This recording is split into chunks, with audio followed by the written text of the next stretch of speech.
Former President Barack Obama in Montreal this week warned the world against income inequality and the concentration of wealth, all while pulling down $7,700 per minute at his $400,000 speech. Obama's first post-presidency address on Canadians' oil was loaded with anti-Trump, anti-capitalism and anti-American rhetoric. Big surprise there. Obama said that the concentration of wealth fans fears that governments exist solely to benefit the powerful. NBC reported and noted that Obama is now striving to be an international community organizer.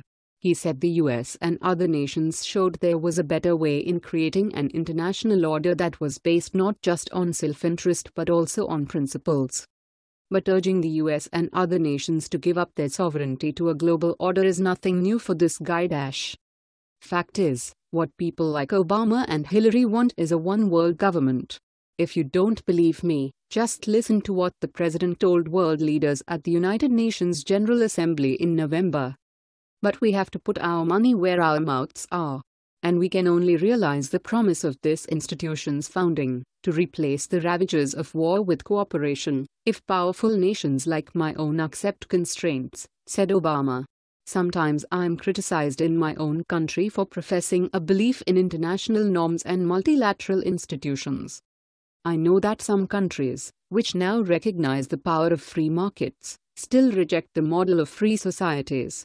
And perhaps those of us who have been promoting democracy feel somewhat discouraged since the end of the Cold War, because we've learned that liberal democracy will not just wash across the globe in a single wave. It turns out building accountable institutions is hard work, the work of generations. The gains are often fragile. Sometimes we take one step forward and then 2 steps back. In countries held together by borders drawn by colonial powers, with ethnic enclaves and tribal divisions, politics and elections can sometimes appear to be a zero-sum game. And so, given the difficulty in forging true democracy in the face of these pressures, it's no surprise that some argue the future favors the strong man, a top-down model, rather than strong, democratic institutions. But I am convinced that in the long run, giving up some freedom of action, not giving up our ability to protect ourselves or pursue our core interests, but binding ourselves to international rules over the long term, enhances our security.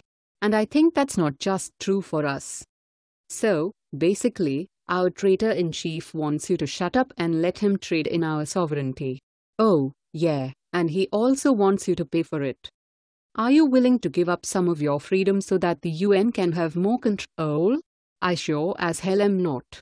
Tell us what you think of Obama's statement in the comments section. Share this on Facebook and Twitter and let us know what else you think. And don't forget to help support us by subscribing and joining us on Patreon by clicking on our Patreon link in the description box down below.